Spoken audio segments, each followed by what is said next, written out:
Hey, what's up, everybody? Welcome back to another episode of the Real Heroes Show. You got Corey, Nick, and Ben here, and that means that we are talking about Amazon Prime Video's The Wheel of Time.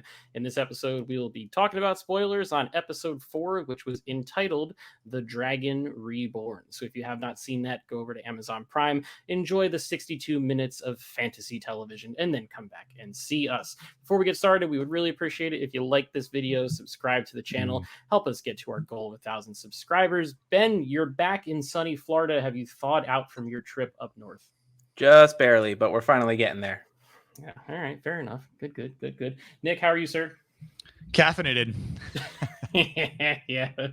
I'm on a caffeinated beverage, I think number 3 for the day. So yeah, full of energy for this episode, which is really exciting. So yes, in this episode, quick rundown of everything that happened. Moiraine is going through some serious shit while Lan is trying to come to terms with having a new companion along with them. Rand is kind of wondering about Mat, and Mat is also kind of wondering about himself. Egwene and Perrin take their first steps down a very different path with some extremely colorful vehicles and personalities, and a wild new power is unleashed on the world, but he's covered with the equivalent of a CGI wet blanket to keep his powers at bay. We're going to start this episode with everything about Moiraine, and then we're going to go towards Rand and Mat, and then we'll finish up with Egwene and Perrin. So, Ben, you're our book expert. I'm going to let you kick it off. Tell us everything we need to know about this supposed Dragon Reborn. Well, we meet Logain. Logain is a self-proclaimed Dragon Reborn, and he's obviously our first introduction to a male channeler. To this point, we've only seen women handling the one power, and I think it's really cool how we actually get to see the corruption of the one power when Logain is using it, and we also get to see the one power used by somebody not held by the 3 oaths. So he can do really whatever he wants to do with it, and he does it to some with surprising efficiency as he's walking around. Yeah, definitely. He's that's really cool. He's got some strength. He's got a little bit of strength, scary. And a little bit of crazy. A little bit of crazy. I don't know the actor's name, but he's got the crazy eyes. He's got a look, which is pretty wild. He's got a look. Ben, you mentioned 3 oaths. What are those 3 oaths? So the 3 oaths, they was reviewed, I think, in the 2nd episode. Are 3 oaths, shockingly, that the Aes Sedai take upon being made Aes Sedai to sort of reassure the world that they're not just going to go over and wreck everything. Those oaths are to speak no lie that isn't true, to not use the one power to create any weapons, anything that could be considered a weapon, which had been done in the past. We'll find out hopefully a little bit more about that in future episodes. Yep. And to only be able to use the one power as an offensive weapon against creatures of the Dark One, or in the extreme threats to her own life or that of her warder. And so we get to see we get to see a pretty good example of the last one. Yeah, we do. When Logain's army comes to break him out. Yeah. So we met a lot of warders in this episode, and yes, we sure did. We learned a lot about the bond between them. Nick, what did you think about that? Where they're all just like sitting around the fire, like sharing stories about the person that they're basically committed to defending? Yeah, it was really cool just to learn a little bit more. They joked around with one another. Interesting, relationships all around. But again, we do see one of the warders be affected.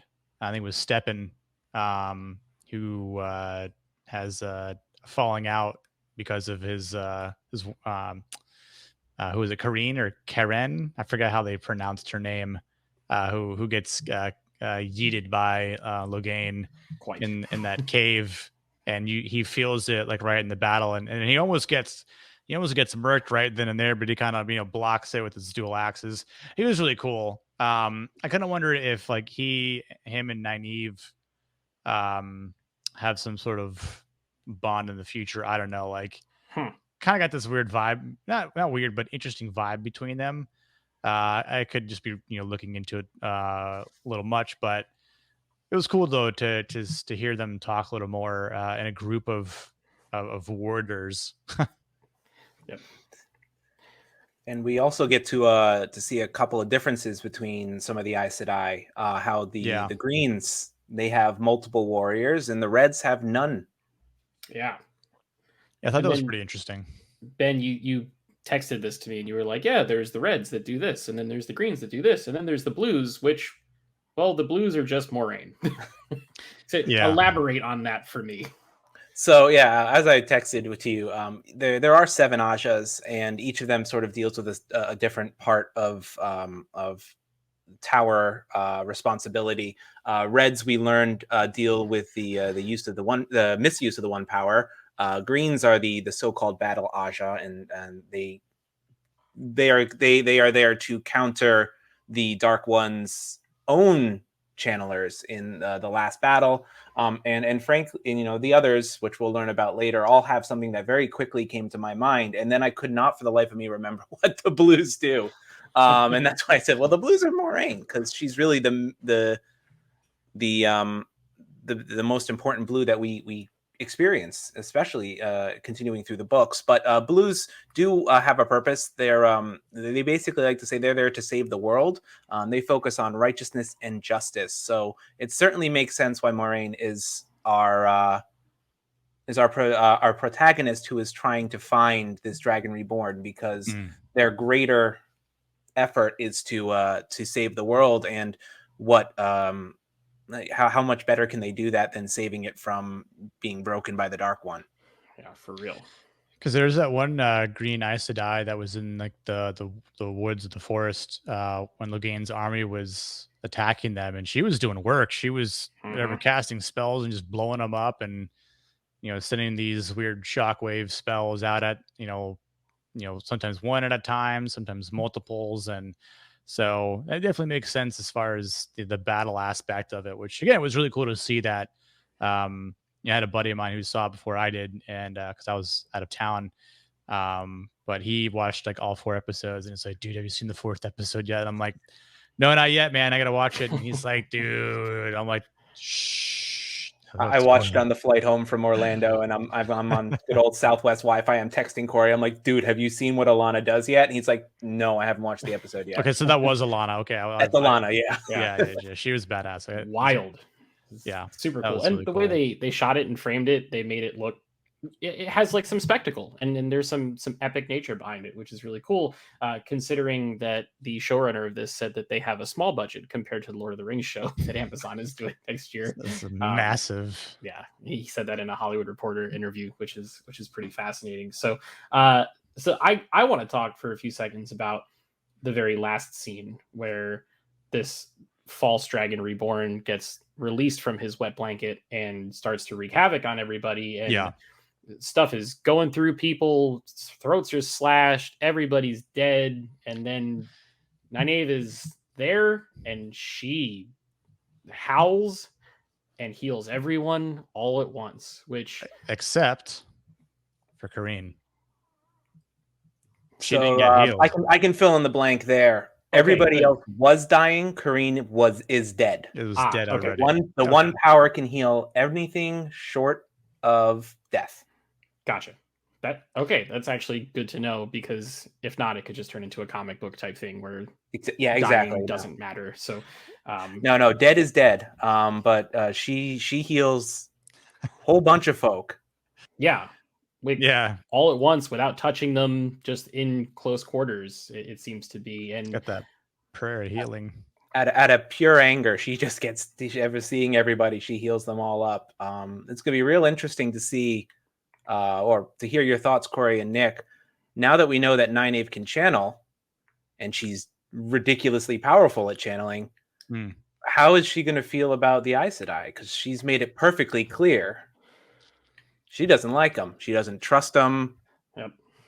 Well, I'd say hypocrisy has no bounds. But I think, in terms of uh, unveiling something that she had that she didn't know she had, maybe, or what it seems like, at least in the show's aspect thus far.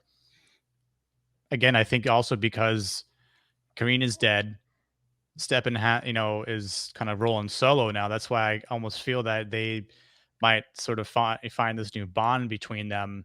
And I, it's funny when Steppen charges in the caves and just I'm like, you idiot. I literally put in my notes, Steppen is an idiot, because I'm like, you're just, oh my god, dude, you basically almost got everyone killed, and Logain was just about to Oh, walk God. out, you know, So- just and just continue wreaking havoc. And again, so Nynaeve was the MVP. But I think she'll probably start to come around. Maybe by the end of the, maybe yeah, I'd say maybe by the end of the season. I don't expect her to be like episode 5. Okay, cool. I'm on board. I Right. think it might take her getting to like the White Tower and maybe harnessing the power a little bit better, trying to understand it more. Maybe again talking with the other Aes Sedai and learning more about who they are, what they really stand for. Because again, it's sort of like now that there's 7 different Ajas, like which one is she going to be a part of? Yeah. So there's something like that to take into to take into consideration, like what sort of aspect, what sort of class do you want to play in this game here, bud? So but it was really cool though. I liked that. And a question I actually had for Ben, uh assuming that this happens in the book, um, is because they talked about being gentled. Is that Mhm. what that was with when they all linked up, which was also pretty badass? That was cool. Is that what they basically did? Because they basically removed um, whatever the darkness from Logain, and like it's like he kind of got neutered. Yeah, they absolutely cut him off from the source forever. He can no longer channel. To Ever be again? gentled is to be a male. To be stilled is a female. Okay. But the result is the same. You are no longer able to channel. Hmm. In the books, it's described though that you can still sense that the source is there. You can never touch it again. Oh, that's even Interesting. worse. Yes, yes. So you always have this constant reminder of Nice. that Hmm. that which you lost. So yeah, it's pretty big. It's a pretty big deal. We also know that Leandrin decided to go ahead and do that without a trial. Yeah. Yeah. Yep. I was like, oh, so no trial at the White Tower. Okay, well, there's that. And we did get our first glimpse at linking, which is something that's very unique to women channelers. Yeah, Cool. that was really cool. Ben, my question is, and you can correct me if I'm wrong on this, but by seeing what Nynaeve did at the end of that episode, does that make her the 5th candidate for the Dragon I'd Reborn? certainly say it's a possibility. Okay, very cool. So that's interesting because now we've seen her channel and a Egwene channel, but the 3 lads have not. Nope. Yep. Yeah, and we know the Dragon Reborn does have to channel. Yes. Otherwise, Logain would not have said what he did. Right. Even though it would drive a man to madness, Mhm. that's like the interesting kind of thing to throw into the wheel. There is, if it's a dude, it's going to totally screw them up for the rest of their lives, which is fascinating. So, Ben, is there any other knowledge you'd like to impart on us about this part of the plot, or are you guys ready to jump over to Rand and Matt? Let's bounce over to Rand and Matt. All right. So, Matt, what on earth did he throw up? Yeah. It's actually, if you look very closely, you'll recognize it from Shadar Logoth. Okay, so is it connected to the sword or the dagger or whatever? It's Matashar, I believe, that was my interpretation. Is that a part of Matashar was what he ended up throwing up outside the Grinwell's farm, which just as a quick aside, that's a book lift. So for all of the book readers out there, that is a nice little piece of trivia. The upside is if you're a book reader, they don't all get murdered by a fade. they're just a lovely family that takes in Matt and Rand at some point and gives them a hayloft to sleep in. But this time they get a little bit of a lesser fate. But that's just one of those. That was a little fun one for the book readers. Yeah, for sure. I'm still. I don't know what Tom's end game is. Tom's end game is that he freaking tried to take out a fade. Yeah. Yeah. Well, yeah, but like I feel like think there's more about him that we don't know yet. Yeah, no, I agree, but I think we learned a little bit more, so it kind of helps paint the picture overall. Because the story he's telling Rand about how his brother Owen was gentled by the Reds, Mhm. and after that he slices his own throat, right? And he sees that in Matt, and so I think especially not just because he's a Gleeman, but because he experienced firsthand through his brother what his brother went through, and going into madness, but maybe again, I don't know so much about the book aspect, but if someone thought, or Owen thought, that he was the Dragon Reborn, and so again, from stories, Tom knows about the Dragon Reborn and is kind of just seeing this again, and maybe he knows, like, yeah, it's about that time for the Dragon Reborn to be coming back now, so I'm gonna keep my ear to the ground and kind of not so much spy on people, but understand and follow closely, like a rogue would, and see, again, he sees them at that town, where he essentially saves both of their lives from the dark friend, or dark fiend, sorry, Dark friend. dark Yeah. friend, was it right, dark friend? Yep. But again, he's got skills if he's fighting the fade, because that shit looked tough. Yeah, He's throwing knives, it was just badass. I like love that.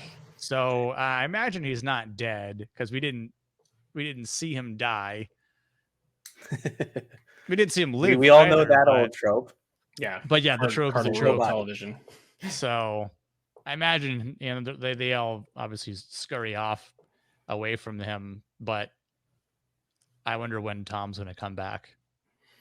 Yeah, We also get to learn a little bit more about fades and where their nickname of a fade comes into being. Do you notice? So the fade never takes the stairs. Mm-hmm. He steps into a shadow on the top floor and steps out of a shadow on the bottom floor. Right. Yeah, it's pretty cool and terrifying all at once. Yeah. Oh yeah, absolutely terrifying, knowing that they can literally just step out of the shadows and kill you. From the shadows. Yeah. Another cool little detail is if you rewatch the fight scene between the Fade and Tom, Fades are always being described in the books as having a black cloak that is not touched by the wind. It doesn't move when they walk. So when Tom kicks himself free after being pinned against the door, you'll notice the Fade slides backward, but the cloak never moves. Oh, that's cool. So that is not a CGI misstep. That is very deliberate. Okay. Nice. That's respecting the source material for sure. That's awesome. I want to go back and rewatch that now. Yeah, I have to go back and watch that scene again then, because I probably missed it, or might have thought, like, oh, what was that? And just didn't pay attention to it or something. But yeah, that is very cool, and that's why you're on the show, because you're picking up all the good stuff. Yeah, and we get Matt, of all people, seeing the Fade while he's sitting in darkness. So yeah, we see Matt throwing up some darkness. We see Fades coming out of darkness, and he has the knife out, right? But and I know, Ben, you talked about the importance of that knife. So I wasn't sure if the Fade was somehow related to that knife, or if it was sort of called by it to it, and then thus used it through Matt. So then Matt would kill the family, or what? And was that sort of? I think, well, first and foremost, I think it's definitely the Fade that killed the family. I don't think that was Matt's doing. Matt found him. But if we think about where the blade comes from, Eridol, before it fell, Eridol was all about fighting the shadow at all costs and to its own detriment. So that a blade that a dagger comes from this place that the Shadow knows as, Trollocs wouldn't enter. The Fade wouldn't enter to follow them. So it's either something there is more evil than evil, Right. or there's, the Fade knows this is coming from a place that made its goal destroying the Shadow at all costs, and therefore that's how it's scared of that dagger because it comes from that place. Huh. Interesting. Very interesting. I like it. Cool. So for the sake of time, let's bounce to our third section of the show, which was Egwene and Perrin. Ben, you said you only had about 2 sentences for this one, which is good because we're just about coming up on time. So what do you got? What do we got? We learn about Tinkers. Yeah. Yep. We learn that they follow the way of the leaf. Mm-hmm. Which is a very interesting philosophy rooted in pacifism, to an extreme, and at times to their detriment. We get to find their garishly colored wagons, which is a straight lift from the book. Nice. Tinkers are often described as wearing bright clothing that does not match in any way, sense or stretch of the imagination, and having their little house wagons. They are a nomadic people. They have no home. Mostly, and due in part somewhat to the fact that nobody takes them in. Nobody understands this, the way of the leaf. As much as it binds them together, it also sets them apart from other people. Much as Perrin has trouble understanding, he's not the only one. Right. Yeah. There's a certain sense of just general distrust coming from his direction, and it's probably just because he doesn't really understand who they are, or what makes them tick. It's also hard to, they don't hunt. They are vegetarians. Yeah. They don't do any harm to anything, any living being. And when you come from a different way of life, that's sometimes a little hard to take. Yeah, for sure. Especially when, like, I don't know how long the time has passed, but probably a couple days or weeks where they were just fighting giant monsters in their village. So how do you protect the ones you love? It's a different way of thinking. We learn that philosophy. We learn a lot about the wheel itself and how this world is perceived as to working. And we get some different views. And that said, I think Perrin is deeply affected by what he hears. Yeah, when has lifting an instrument of violence ever done you any good? Yep. Right. Especially after what we see with his partner at the first episode, right? He's pretty shook when he hears that. Yep. When he gets asked that question, because it's like, oh yeah, I picked up an axe and killed my wife and his unborn yeah. Like, so oof. But interesting stuff, man. So I think on an overall level, we're now halfway through the first season, right? Because this is an 8-episode run. I don't know how far into the first book we are. Are we about halfway through the first book at this point? Thereabouts. Okay, so we're moving at a good pace. That was one criticism I saw on Twitter from someone, was that everything is moving super fast, and then someone responded to them and said, well, this series is 20,000 pages, so they need to like get a move on and plow through some stuff. But I think they're doing a very good job of giving every character an arc, and everyone's got a story. And I don't think anyone has really gotten like neglected to a degree yet. But I'm curious to see, now that we're halfway through, where both of you fall on the show. Yeah, I think, again, not having read the books and just looking at this from like a show's perspective, especially since here on the show we've covered a couple other shows that have been taken directly from books or have tried to create things on top of the original source material and maybe not have done such a good job. Foundation being one of them. And the best part of Foundation being the part that's not in the books, that's on the show, which is so weird. But yeah, exactly. But I mean, I think for the sake of them, I'd say it. I don't like the fact that someone's going to say it moves too quick. It's like, look, would you rather them get straight to the point or rather drag ass? Right. Because another show that we're covering and that drags ass is Invasion. Oh God! And it's an original show, but at the same Stop. time, you're dragging the story out. I feel like it would almost be a disservice to the books if they dragged it out. I mean, Game of Thrones is another example, right? Those books are very thick as well. You know, 900, 1,000 or more pages, per book. So in trying to use as much as they possibly can over the sake of a 10 episode season, you're going to have to try and cover a lot of grounds. So and that was going to be a question I had for you, Ben, was we're halfway through the season. Where are we in the show, or sorry, the books? Because I was talking to a buddy of mine about him saying, like, how many seasons are they going to do? And I said, from what I understand, 8 seasons, 8 episodes. That's 64 episodes to get through 14 books. It's possible, but I feel like, again, this season they're going to have to get through book 1, which I think at this point they're doing a good job. And I think as long as they hit on the more important parts, not to take away from anything from the books, but the finer notes of the importance for the sake of the story and the characters and the bigger meanings within the Wheel of Time itself. I can relate to that from Tolkien and Lord of the Rings and The Hobbit and all that stuff. And I will be doing that when that series comes out. So next year's gonna be fun. Yeah. So I like what they've done so far. I'm super, super excited to see how the last half of this season. Cool. Ben, as a book reader, how is this first half of the season? Has it hooked you? Oh, I was hooked from the get-go. I was hooked from the trailer.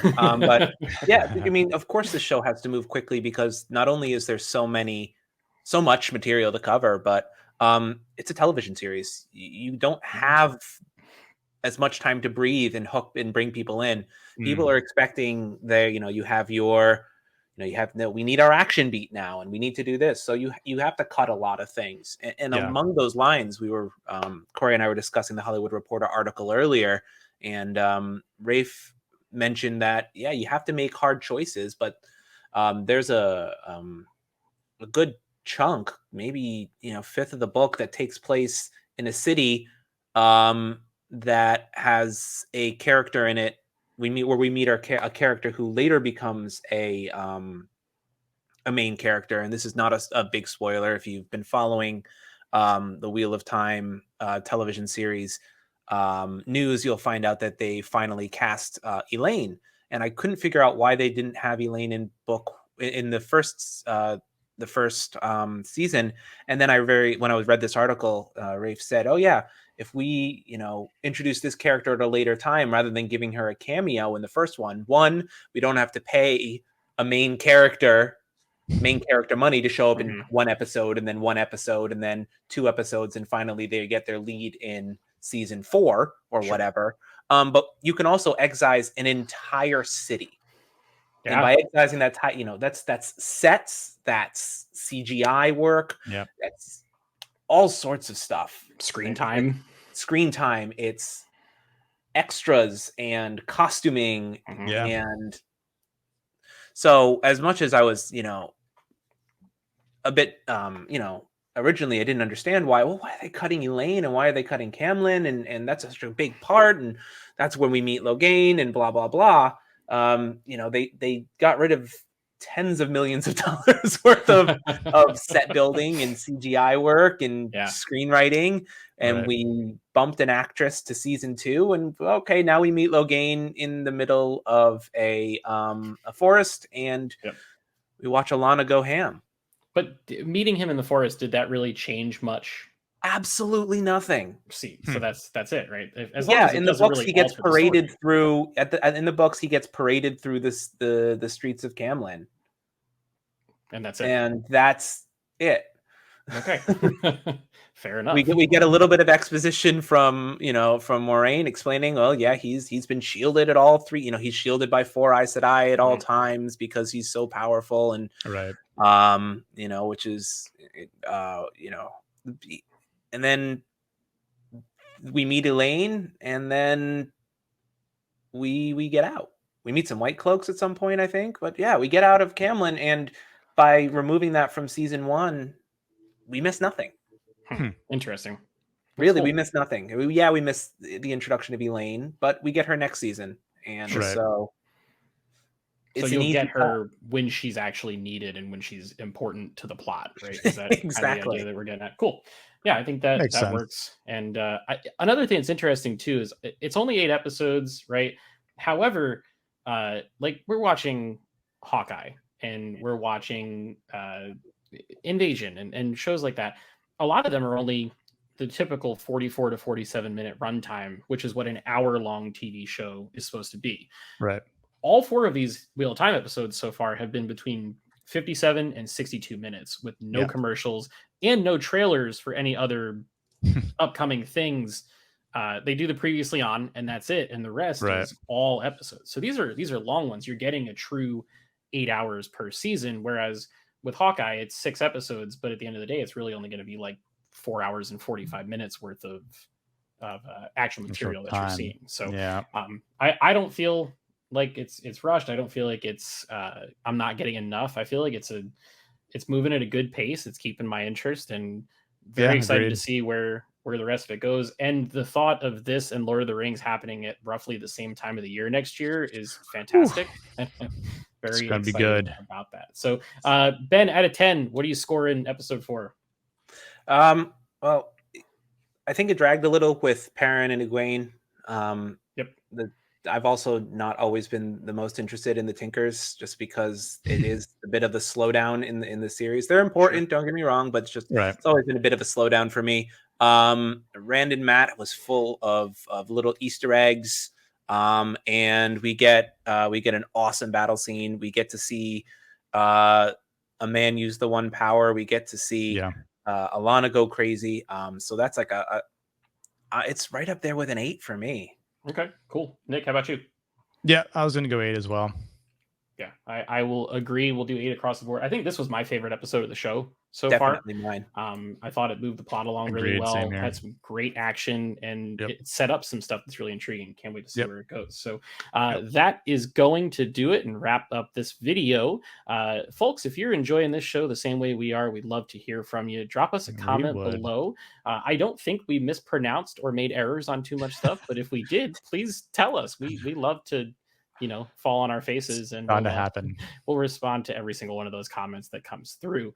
If you like the video. If you haven't subscribed yet, please do so to help us get to our goal of 1,000 subscribers. If you'd like to, you can check us out on social media. We are on Twitter and Instagram at Real Heroes Show.